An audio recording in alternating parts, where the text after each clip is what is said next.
Hill stations पे जो rush हो रही है ना, उसको लेके मोदी जी ने एक सख्त रवैया अपनाया और कुछ इस तरीके से पब्लिक को सुनाया। भारी भीड़ का उमड़ना मैं समझता हूं एक चिंता का विषय है, ये ठीक नहीं है। मैं मोदी जी के साथ इस बात पे बिल्कुल सहमत हूं, यह गलत है, यह नहीं होना चाहिए। लेकिन दूसरे ही दिन अपने ही चचा को माइक देके पता नहीं क्या हो जाता है, पंडा लगा के बैठ गए। सेकंड वेव के दौरान यूपी ने जिस तरह कोरोना संक्रमण को फैलने से रोका वो अभूतपूर्व है।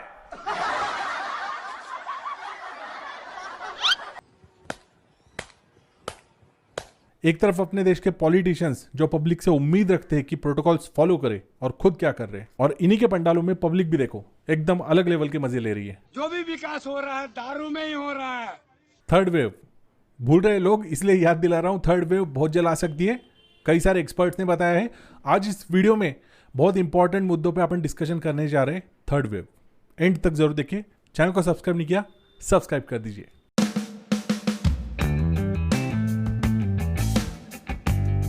देखो इस ग्राफ को गौर से, वर्ल्डोमीटर के डेटा के हिसाब से दुनिया में ऑलरेडी थर्ड वेव चल रही है। पर अब भी सवाल है, थर्ड वेव अपने देश में आखिर कब आएगी? किसी पर्टिकुलर कंट्री में कोविड की थर्ड वेव का टाइम प्रेडिक्शन या फिर उसकी इंटेंसिटी प्रेडिक्ट करना बहुत मुश्किल है, क्योंकि यह कोई एक फैक्टर पे डिपेंड रहने वाली बात नहीं है। इसमें अलग अलग फैक्टर्स शामिल है, जैसे कि उस पर्टिकुलर कंट्री की पॉपुलेशन डेंसिटी क्या है, वहां के लोगों का जो सोशल बिहेवियर है, कोविड अप्रोप्रिएट बिहेवियर, उसको लेके वहां के लोग कितने सीरियस है, या फिर उस पर्टिकुलर कंट्री की जो लोकल संस्था है वो किस किस्म से, किस अग्रेशन के साथ वैक्सीनेशन ड्राइव चला रही है, उसकी तेजी क्या है, या फिर वहां का जीनोम सीक्वेंसिंग टेस्टिंग किस किस्म से हो रहा है, या वहां के पॉपुलेशन में बायोलॉजिकली ये वायरस किस तरीके से म्यूटेशन फैला रहा है। अलग अलग कंट्रीज में अलग अलग फैक्टर्स अफेक्ट कर गए हैं थर्ड वेव को लेके। एक एक करके अपन कुछ कंट्रीज एक्सप्लोर करते हैं। पैंडेमिक से लड़ने का नॉर्थ अमेरिका का अब तक का ऑन पेपर ट्रैक रिकॉर्ड एकदम सही लग रहा था, क्योंकि वहां की गवर्नमेंट ने वहां की जनता के लिए इनफ वैक्सीन अवेलेबल करा के दिए। वैक्सीनेशन कोई इशू है ही नहीं वहां पे, इनफैक्ट जरूरत से ज्यादा वैक्सीन है वहां पे। बट फिर भी पिछले कुछ दिनों से आप ठीक से देखोगे तो यहाँ पे ग्राफ बढ़ते हुए दिखाई दे रहे हैं, थोड़े स्पाइक्स आपको दिखाई देंगे। तो ये आखिर हुआ कैसे? तो इसका सीधे संबंध हो सकता है साउथ अमेरिका के बढ़ते हुए केसेस के साथ।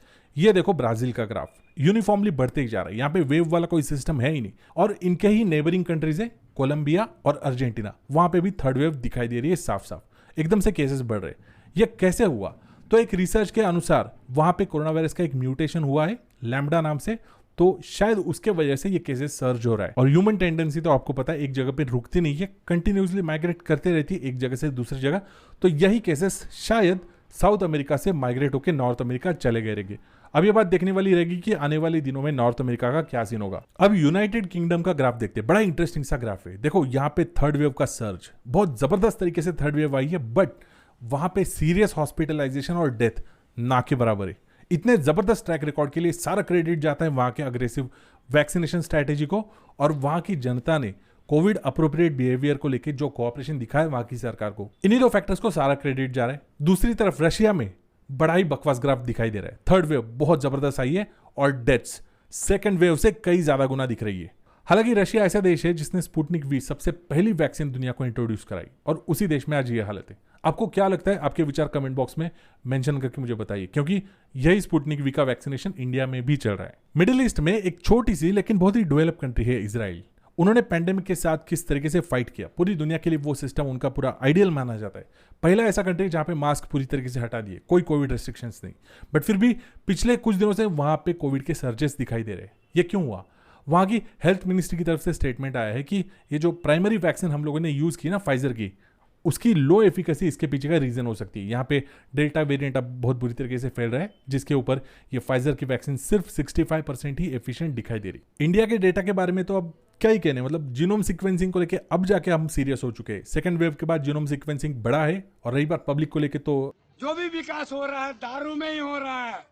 ये पब्लिक का घूमना फिरना बड़ा महंगा आ जा सकता है, मैं कह रहा हूँ। सोशल डिस्टेंसिंग मजाक बन चुका है। और वैक्सीनेशन ड्राइव के बारे में बात करें तो वैक्सीन लॉन्च होने के 6 महीने बाद भी आज तक सिर्फ 8.26 करोड़ जनता को ही फुल्ली वैक्सीनेट कराया गया है।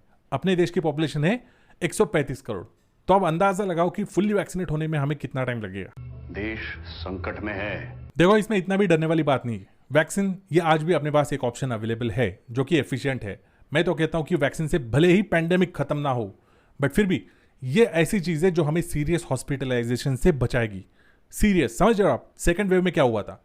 रेमडेसिविर, एम्फोटेरिसिन भी, ऑक्सीजन, तड़प रहे थे लोग। हमें उन चीजों को भूलना नहीं है। आज भी वक्त है, समझ जाओ, मास्क पहनो। मास्क अपने आप में पैसिव वैक्सीन है। अच्छा मास्क खरीदना है, डिस्क्रिप्शन बॉक्स में बेस्ट बाय लिंक्स दे रहा हूं, परचेस कर लेना क्लिक करके। वीडियो अच्छा लगा वीडियो को लाइक और शेयर कीजिए। चैनल को सब्सक्राइब नहीं किया, सब्सक्राइब कर दीजिए। Bye bye.